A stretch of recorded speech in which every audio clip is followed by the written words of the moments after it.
हमारे देश में टेक्नोलॉजी और ट्रेडिशन साथ साथ चलते हैं और इसी में एक नया ट्रेंड ईवी यानी कि इलेक्ट्रिक गाड़ियों का भी है। ईवी में अभी तक आपने भारत के बढ़ते कदमों को देखा।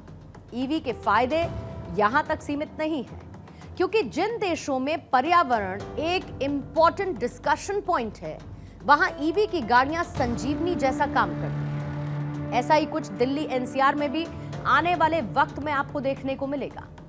यानी ईवी रिवॉल्यूशन के बाद दिल्ली एनसीआर की सड़कें कुछ इस तरीके की दिखाई दे सकती हैं, जहां पर गाड़ियों में धुआं नहीं निकलेगा, बल्कि वो सिर्फ बिजली या सीएनजी पर चल सकेंगे। दिल्ली में प्रदूषण को रोकने के लिए ये एक बड़ा कदम है। दिल्ली एनसीआर में हवा इतनी जहरीली हो चुकी है कि सांस लेना मुश्किल हो चुका है। Gas chamber Delhi. हर साल सर्दियों के मौसम में एयर क्वालिटी इंडेक्स खतरनाक लेवल पर पहुंच जाता है। आप सोचिए, जब गाड़ियों से धुआं ही नहीं निकलेगा तो पर्यावरण को कोई नुकसान भी नहीं होगा और हम और आप एक साफ हवा में सांस ले पाएंगे, जैसा कि हाल फिलहाल में मुमकिन नहीं दिखता है। और इससे अच्छा हो क्या सकता है? अगर यह कहा जाए तो गलत नहीं होगा कि ईवी का सौदा खरा खरा भी है और हेल्थ के लिए ये हेल्दी भी है। देश अगर सशक्त हाथों में होता है तो अंतर साफ नजर आता है। You can feel the difference. और मोदी सरकार में ये डिफरेंस क्लियरली विजिबल है। इलेक्ट्रिक व्हीकल्स में आज यही नजरिया नजीर तक बन चुका है। इलेक्ट्रिक व्हीकल्स को लेकर साल 2023 इकोनॉमिकल सर्वे भारत की उम्मीदों को बढ़ाने वाला है और इस इकोनॉमिकल सर्वे के मुताबिक भारत का ईवी बिजनेस 2022 से 2030 के बीच 49% के ग्रोथ रेट से बढ़ेगा, ऐसा अनुमानित है, जो कि 2030 तक 10 मिलियन सेल यूनिट तक पहुंच सकता है। यानी ईवी उद्योग से साल 2030 तक करीब 1 करोड़ डायरेक्ट और 5 करोड़ इनडायरेक्ट जॉब्स जनरेट होने की संभावना है।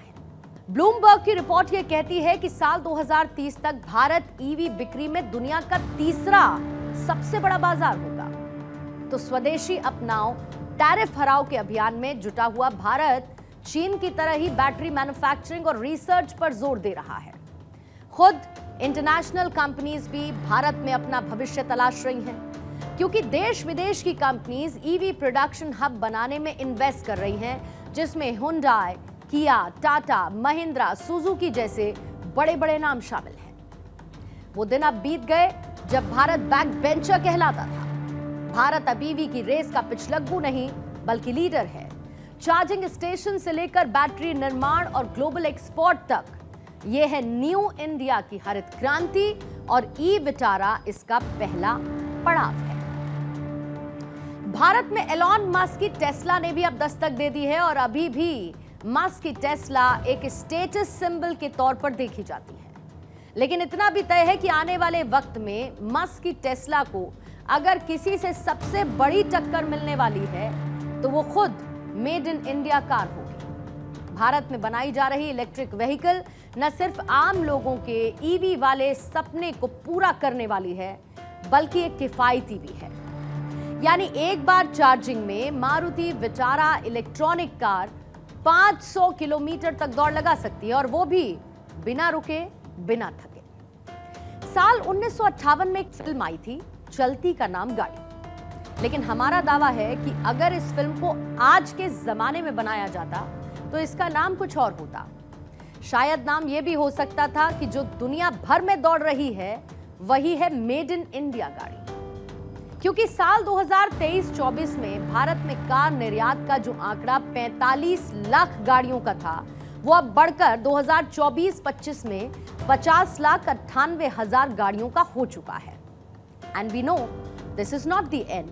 India will rock in EV trend और ये भारत की आने वाले भविष्य की तैयारी है, क्योंकि भारत ये तय कर चुका है कि 2047 में हमें बनना है विकसित और साथ ही आत्मनिर्भर भी। आप सभी का बहुत बहुत शुक्रिया आज की इंडिया स्टोरी में हमारे साथ जुड़ने के लिए।